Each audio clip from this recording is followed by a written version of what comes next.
किसी का भी हृदय, मान लो किसी भी जीव जंतु को आप कष्ट दें और उसका हृदय आह भर जाए, तो वो आह वज्र की लिखत में भोगना पड़ेगा। वो देखो भीष्म जी को भोगना पड़ रहा है। सांप को ऐसे धनुष की नोक से उठाया और बंबूल के कांटों के ऊपर फेंक दिया, कई दिन तक शेदा हुआ, वो आह भर करके मरा। तो आपको 6 महीने बाणों की सैया पर आह किसी की ना लेना जिंदगी में। कोई ऐसा कोई आह भर करके कह दिया तुम समर्थ हो, हम तो कुछ कर नहीं सकते, और अंदर से दुखी, फिर तुम्हारी सामर्थ्य काम नहीं करेगी, मिट्टी में मिला देगी। ऐसा नहीं कि आप जो कर रहे हैं कोई देख नहीं रहा, कोई हिसाब किताब नहीं, जो कर रहे हैं अवश्य में भोक्तव्यम, बहुत सावधान। एक महात्मा जी भ्रमण करते थे, तो उस समय असरफियां चलती थी, मोहरे असरफियां, तो उनको भेंट में देते लोग। तो जब 2, 4, 6, 8 ऐसे मोहरे हुई, तो उन्होंने विचार किया कि और भ्रमण करके जब काफी मोहरे हो जाएंगी तो प्रयागराज में जब कुंभ पड़ता है, एक बार पूरे सब अखाड़े के संतों को, अलग अलग संप्रदाय सब संतों को बुलाएंगे और सबको पुआएंगे। अब साधु है तो यही विचार करेगा, और क्या विचार करेगा। तो उन्होंने ऐसे डंडा बनवाया, बेंत, जो ऊपर से चूड़ीदार और भीतर पोला, और मोहरे उसमें डालते गए। धीरे धीरे वो छड़ी भर गई। भ्रमण करने वाले महात्मा चूड़ी लगाई, इंतजार करते रहे। जब प्रयाग का कुंभ पड़ा तो चले। तो रास्ते में एक गांव में पूछा जाता है, जैसे कहीं रुको कि कोई श्रद्धालु ऐसा है जो संत सेवी है। तो कुछ लोगों ने बताया, हाँ एक परिवार है बहुत संत सेवी है और आपको मिलाते हैं उनसे। आइए महाराज, घर में रुका, खूब अच्छा हलवा पूड़ी पवाया, और जो घर के मालिक थे चरण दबाए। चरण दबाते दबाते उनकी दृष्टि पड़ी उस डंडे पे, तो इतना मोटा और ऊपर से कुछ चूड़ी सी भी नजर आ रही, इस डंडे में तो कोई रहस्य है ही है।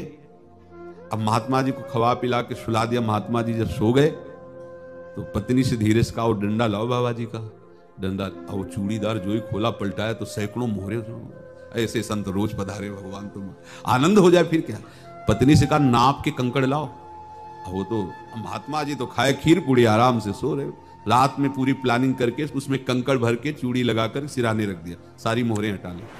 महात्मा जी गए प्रयाग में, किसी अखाड़े पर रुके और वहां प्रार्थना की कि कल जो है संपूर्ण अखाड़ों का निमंत्रण किया जाए और सब संतों को भोग पवाया जाए और उनको दक्षिणा भी दी जाए। संत जन निमंत्रित हो गए, भंडारा बन रहा है। तब वहां की महानता है उनका, देखो भंडारा भी बन रहा है, संतों को निमंत्रण। अब आप अर्थ की व्यवस्था कीजिए, क्योंकि इतनी बड़ी हमारी सामर्थ्य नहीं थी जितना हमने किसी तरह हमने व्यवस्था की। अब मुझे अर्थ चाहिए, तभी आगे की व्यवस्था बढ़ेगी। संतों को दक्षिणा देंगे और जिनसे अर्थ लिया उनको दे। देखो रसोई बन गई है सब। तो उनका छत में विश्वास नहीं, तो अभी चूड़ी खोली। उनको तो था ना कि मोहरे हैं, कंकड़। तो जैसे कितना उनको सदमा लगा होगा, हजारों संतों का निमंत्रण, रसोई बन, मतलब संत हो के छल कपट। तो उनका, महाराज आपने तो हमारा नाश कर दिया, जो महंत थे। अब बताओ, रसोई बन गई, संत निमंत्रित हो गए, और आप ये कंकड़ दिखा रहे हैं हमको। आपने तो हमें बर्बाद कर दिया, हमारी इतनी सामर्थ्य नहीं थी, आप पहले बता देते। संत होकर ऐसा छल कपट। अब वो बोले तो क्या बोले, क्योंकि उनको पता था कि मोहरे हैं इसमें। अंदर से उनका चिंतन गया उसी सेठ के पास, अच्छा ऐसा धोखा हमारे साथ किया, भोगोगे तुम।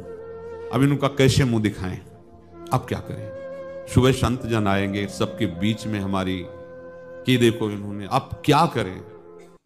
गए और संगम में जाके छलांग लगाई, अपने प्राण त्याग दिए। अब उनके तो पास मोहरे थी और व्यापार बढ़ा, और 9-10 महीने बाद ही लड़का हुआ। बस बीमारी शुरू हो गई उनके शरीर में, अब उसमें पैसा जाना शुरू हुआ। इतने आसक्त तो वो दोनों हो गए कि कुछ भी हो, व्यापार ठप, संपत्ति बेचना शुरू। तो उन्होंने कहा कि बेटा मैं क्या कर सकता हूं तुम्हारे लिए। बोले हमारी अंतिम इच्छा है, प्रयाग चलो और जितने प्रयाग में संत महात्मा सबको एक बार भंडारा करवाओ, हमारी इच्छा अंतिम है। क्योंकि अंतिम यही इच्छा थी। बोले अब ज्यादा संपत्ति तो नहीं रह गई। तो बोले घर बेच दो, मेरे लिए ही तो है, बेच दो। मुझे लगता मैं बचूंगा नहीं, पर मेरी अंतिम इच्छा पूर्ण कर दो।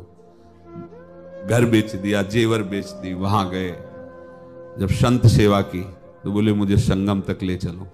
संगम तक ले गए और बोले समझे तुम चुराए थे और हमने उसको छीना है, कुछ नहीं रह गया तेरे पास कुछ, अब केवल ममता और आसक्ति में जलकर मर और नरक प्राप्त कर। मैं वही महात्मा हूं जिसकी तूने मोहरे ली थी शरीर छोड़ के। आह किसी की ना लेना जिंदगी में। कोई ऐसा कोई आह भर करके कह दिया तुम समर्थ हो, हम तो कुछ कर नहीं सकते, और अंदर से दुखी, फिर तुम्हारी सामर्थ्य काम नहीं करेगी, मिट्टी में मिला देगी।